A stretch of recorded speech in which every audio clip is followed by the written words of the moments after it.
Hello everybody and welcome back for another video. Today we're going to be talking about phantom workforces, and even maybe towards the end of the video we'll hit on hidden technologies. Now, getting back to these phantom workforces, I got into looking into this by coming across an article talking about facial recognition software that was used to show the Ottoman Empire's lost handiwork. There was a researcher who used a facial recognition program to map a lot of these railway stations, these former railway stations from the Ottoman Empire, and he noticed some interesting differences and similarities amongst the different stations. And these are just some of the digital scans of the buildings that lets the researchers compare the similarities and differences. And here's just some of his equipment that he used to chart some of these stations, and just a map showing some of the railway lines throughout the former Ottoman Empire. Now, this is just showing you that you have some distinctive features amongst the ornaments, the windows,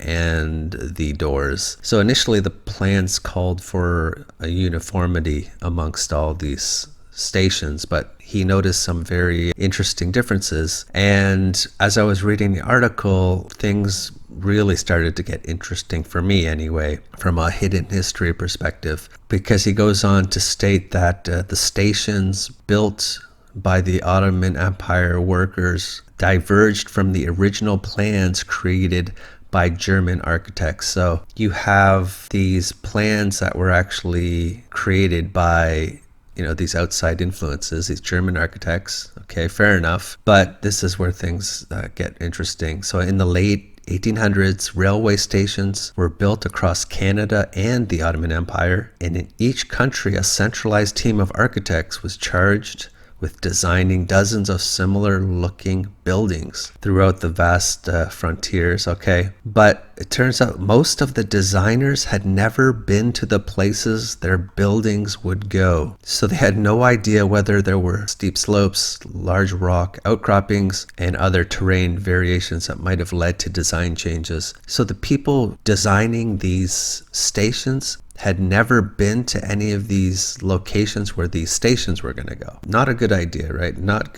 a good practice. So I thought that was interesting. But then you find out what's more, the people who actually did the building came from an ever-changing multinational labor force. So in Canada, workers were Ukrainian, Chinese, Scandinavian, and Native American.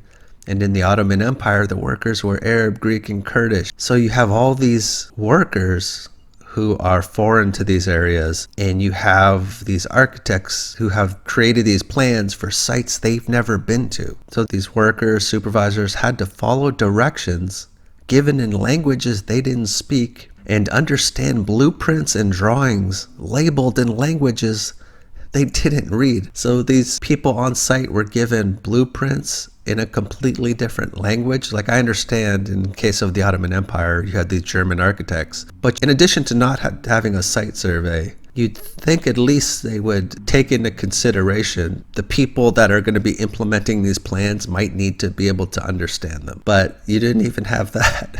So it's just pretty funny to me, and this is where the phantom workforce comes into play, why I labeled it as that. To date, there are no good methods to even try to identify these people, the people doing the actual work, and highlight their artistic choices. So these people who actually did the work, you can't really track them down. It's just sort of these same narratives that we see when we look into a lot of things from the 1800s. You start running into dead ends, and it becomes hard to even determine who did what, and to track the people down. Like I said, you run into a dead end. So I knew there were immigrants involved, but like just the complete, from beginning to end, just a giant train wreck, pun intended. So, but we see this, for instance, even in the coastal fortifications in the United States, what are termed the third system fortifications, built primarily early to mid 1800s. And when you look into at least some of them, Pensacola's forts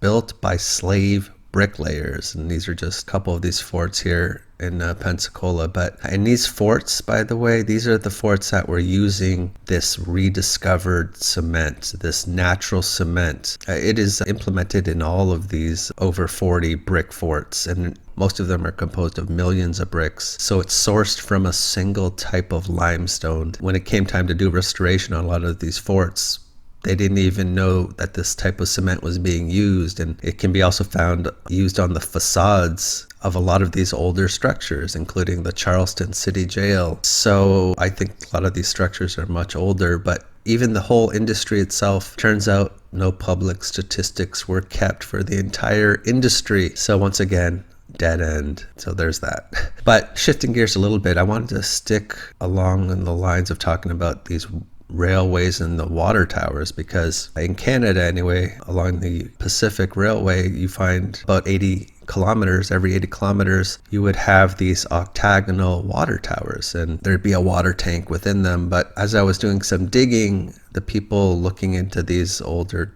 towers, they couldn't find an actual reason why they chose that particular shape. And again, nothing too crazy, but I was just curious why they chose that particular shape. But it just got me looking down the road of these octagonal water towers, and that took me to Western Poland, and there's quite a number of these types of water towers associated with these railway stations, and some of these date back to the Prussian Empire, in the mid 1800s. So as I was looking into some of these water towers, you couldn't help notice a lot of them had the upper portions of them looks like they've been redesigned. Sometimes it would be wood, but so I was curious about that, and that led me to a really interesting article that is on the tartaria.info website, and I'll leave a link in the description. So I had to use Google Translate, and it wasn't the best, but I was able to kind of get the gist. But they're talking about labor armies in the mid to late 1800s in Russia, and they're talking about some of these old train stations and their water towers. And in the article, the author mentions that he believes maybe the reason why you had the tops of some of these water towers redesigned is to maybe hide a previous type of technology that was being used. So instead of heating some of these water tanks with coal ovens, maybe there was something else being used. And I find that interesting speculation. But he also goes on to mention in the article another city in Russia, one of the more historical cities. And this particular city is famous for the fact that in 1864 it was one of the first water pipelines in Russia, but they had one of these water towers, and it has what appear to be 8 of these interesting elements on the top of the water tower. And he goes on to speculate that this could be the source providing the energy for heating and cooling the water tank. So I thought that was really interesting, and here's another image of it. So it could be a decorative element, but I don't know. To me, I'm not sure how it would function, but I think it might be functional. And in the article, it just goes on to mention one of these expositions, and I think this one was from the 1890s. But all these expositions, they usually had a machinery hall, and I do believe some technologies have been hidden from us. And there was an interesting image that showed the process of turning raw material into bricks that would later be fired. And he goes on to focus on these 2 presses, and we're going to talk about that in a second. But I just wanted to show you an image of this device that a lot of the raw material would be filtered into, and just to give you a visual. But then to focus on these 2 presses, he shows an image which he believes to be those presses. And once again, they have these 8 devices maybe attached to the top of this press, which produce these bricks, which would later be fired.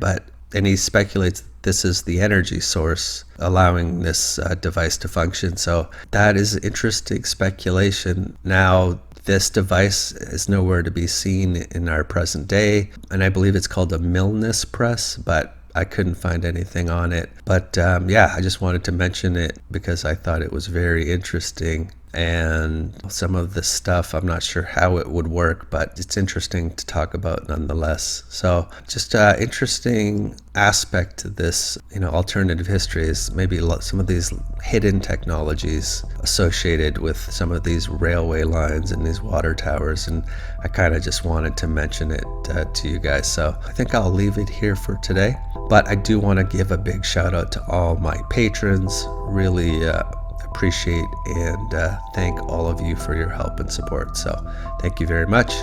And with that being said, until next time, take care. Bye.